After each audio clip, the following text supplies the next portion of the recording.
Hey guys, Sak here from SAKITECH, and in today's video we're going to be talking about the OnePlus 7 Pro and the Samsung Galaxy S10 Plus. So maybe you watched my video that I released a couple weeks ago or maybe a week ago, in which I had switched from the Samsung Galaxy S10 Plus as my daily driver to the OnePlus 7 Pro. Okay, so I've been using the OnePlus 7 Pro for a week, and I'll let you know right now that I have officially switched back to my Samsung Galaxy S10 Plus. And in this video, I'll let you know why. Now, the very first reason actually has to do with a couple software issues on the OnePlus 7 Pro. And I am going to tell you what they are. But let me quickly address the screen. So originally, I had given you the reason of me switching from the S10 Plus to the OnePlus 7 Pro because I was seduced by the screen quality and the all-screen notchless and hole-free display of the OnePlus 7 Pro. And of course, two of the biggest points again were the hole-free display and the 90 Hz refresh rate. And of course, over my use of the OnePlus 7 Pro, I have come to realize that it's not a big deal, okay? First off, the 90 Hz refresh rate is nothing special because even though you feel it feels great as you're swiping from screen to screen, going into the settings, launching one application, as soon as you launch an application or as soon as you actually play a game, the 90 Hz just disappears. So the 90 Hz is with you 5 or 10% of the time. Anytime you're using an actual app, there's no 90 Hz refresh rate. So that's not even a big deal anymore because as far as usage is concerned, it's only there for a little bit of time. That's not to say it's a bad thing, but it's nothing special. Now remember, the 90 Hz is not some kind of super premium feature. The Razer smartphone has even 120 Hz.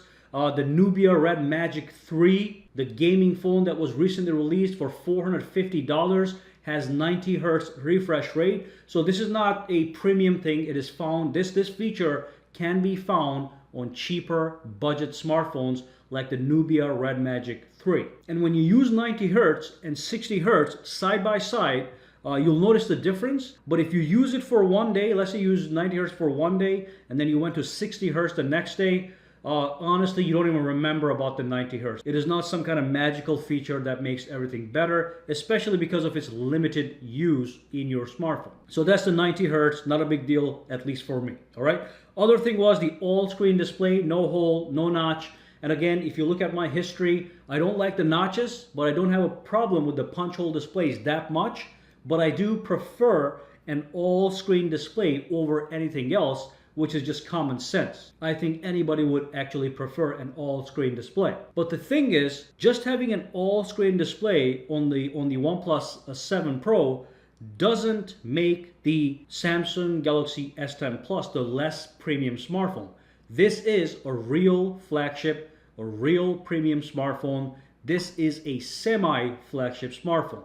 So I'm in the market for a flagship smartphone. I want the best, and that's what you get with the Samsung Galaxy S10 Plus. And I'll be honest with you guys, even if you were to get an iPhone is more of a flagship than the OnePlus 7 Pro. Unfortunately, OnePlus 7 Pro has to cut corners to get you a slightly lower price, which is not really that low anymore, but it's still better than the iPhone's 1000 and Samsung S10's 1000 price tag. So anyway, that's the 90 Hz and the all-screen display. Now let me talk about the software features really quickly. I've noticed three problems with the OnePlus 7 Pro. Now overall, I like the software. It's lightweight, it's simple, and to be honest, a little bit boring, but I was having a problem. So you have a phone with 90 Hz refresh rate and you expect smooth scrolling.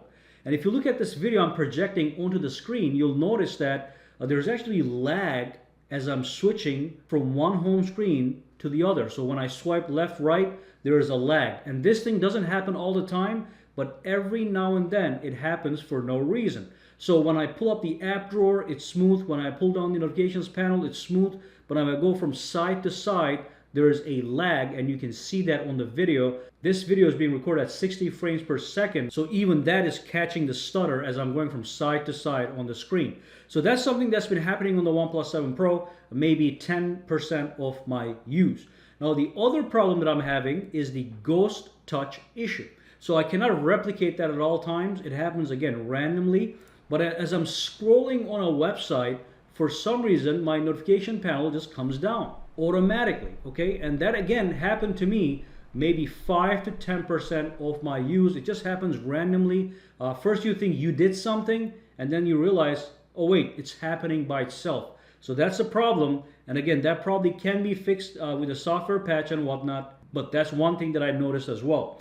And the final thing is, sometimes when I pull down the notifications panel and I click on the settings icon to go inside, I cannot press the button, okay? It's as if the button has been locked. So this issue I saw on Twitter, somebody else posted as well. So it's not something that happened to me only, it's been happening to other people as well. Maybe also requires a software patch. But those are the current software problems that I've noticed on the OnePlus 7 Pro that kind of turn me off to it because I do want a smooth and consistent experience. And I'll let you know, the Samsung Galaxy S10 Plus is giving me that experience as of now.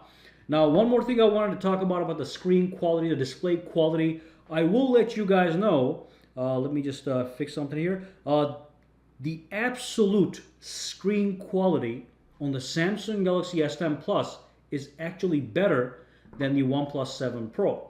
The way the OnePlus 7 Pro is better is because it has no hole in the screen and it's got that 90 Hz refresh rate. But the actual screen quality, the maximum peak brightness under direct sunlight is better on the Samsung Galaxy S10 Plus. And I am a guy that goes outside, looks at my phones outside all the time. When I'm taking a photo with my smartphone, I look at the viewfinder and I want to be able to see exactly what I'm taking a photo of. So the S10 Plus was doing a better job in that respect than the OnePlus 7 Pro, even though the OnePlus 7 Pro does not have bad brightness. It simply is not as high as the S10 Plus. So that's one benefit on the S10 Plus, plus the absolute screen quality I think is better on the S10 Plus, and that's going to be based on my eyesight. Beyond that, in my previous video where I switched to the OnePlus 7 Pro, I did mention that OnePlus 7 Pro was missing some features. It does not have wireless charging. It does not have a headphone jack that I use sometimes. Not a big deal, but I do use wireless charging all the time. I have invested in a bunch of fast wireless chargers throughout my house, and I like to use that option. So that's just another reason I came back to this phone. It is overall a superior package than the OnePlus 7 Pro. There's another little known feature on the Samsung Galaxy S10 Plus that a lot of people don't talk about in their videos when they're comparing it to other smartphones. The Samsung Galaxy S10 Plus does have a built-in Samsung DeX functionality.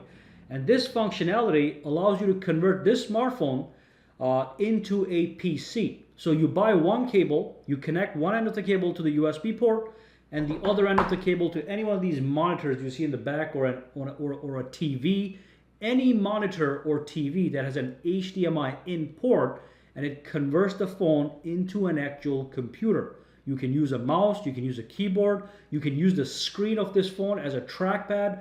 That's just an amazing feature that the OnePlus 7 Pro doesn't have. Which brings me to another category. Software features on the S10 Plus are more deep and more rich than the OnePlus 7 Pro. So again, if you start adding all these things up that kind of bother me on the OnePlus 7 Pro, and if you add up all the features that the S10 Plus actually has over the OnePlus 7 Pro, you quickly realize that the obvious choice, at least for me, is the S10 Plus. Now the OnePlus 7 Pro is not a bad phone. Okay, it's not a bad phone. I would give it a grade of A. I would give this a grade of A+. The OnePlus 7 Pro, if I did not have the option to buy this one, would be a great phone to have. But because I have the option to go with the S10 Plus, I will have to give up on the OnePlus 7 Pro because the S10 Plus is a real premium smartphone. Again, the funny thing with the OnePlus 7 Pro is some of the features that are the highlights of this smartphone can actually be found on budget smartphones, like the pop-up cameras. You can find them on cheap Chinese smartphones, okay? $300, $400, $500, everybody has a pop-up camera. If you look at the flagship smartphones, they don't have a pop-up camera. The 90 Hz refresh rate, like I said, you can find on the Nubia Red Magic 3, and that phone is $450 or $470. So things like that just bother me as I'm using the OnePlus 7 Pro, knowing it's not a real premium smartphone. Now with the camera, there was a recent update to the camera on the OnePlus 7 Pro that has increased the quality of pictures of the OnePlus 7 Pro, making them very close now to other smartphones, but still the S10 Plus produces better photos than the OnePlus 7 Pro, including Google Pixel 3, iPhone XS Max, and even the Google Pixel 3a. Those phones are producing better photos even now with the updates than the OnePlus 7 Pro. So that's that. Now again, this is all personal. Some people will agree with me, some people will disagree with me, some people will just go nuts, okay? People that might actually have a desire towards the OnePlus 7 Pro might go crazy. But look, it is a good phone, but it is not the best phone on the market, period, okay? There are other phones on the market right now that are better than the OnePlus 7 Pro, and more phones are coming out that are going to be better than the OnePlus 7 Pro. But it's still a very good value for $669 if you do want the 6 gigabyte version. If you pay $700, you get the 8 gigabyte version or 12 gigabyte version. So that's a good value. But let's be honest, that is not cheap anymore. Okay, this is not a budget smartphone anymore. But it's also not a super premium smartphone. It's in the middle of budget and super premium. That's why in my opinion, this phone is called a semi-flagship smartphone. All right, but that's it. I've switched to the Samsung Galaxy S10 Plus. I'm gonna stick with this one until the Note 10 comes out. I'm pretty sure I'll be switching to the Note 10. But for now, this is my daily driver. Okay, this phone, I can go out and I can do anything I want with it, including taking great photos, having a nice and bright screen. If I do want to use a headphone jack, it's going to be right there and stuff like that. And again, overall, it is a more premium smartphone. Okay, so I'm going to have to retire the OnePlus 7 Pro for now. All right, guys, so if you do have any questions, comments, or concerns, let me know down in the comments below. And of course, I will see you guys in the next video. Have a fantastic day.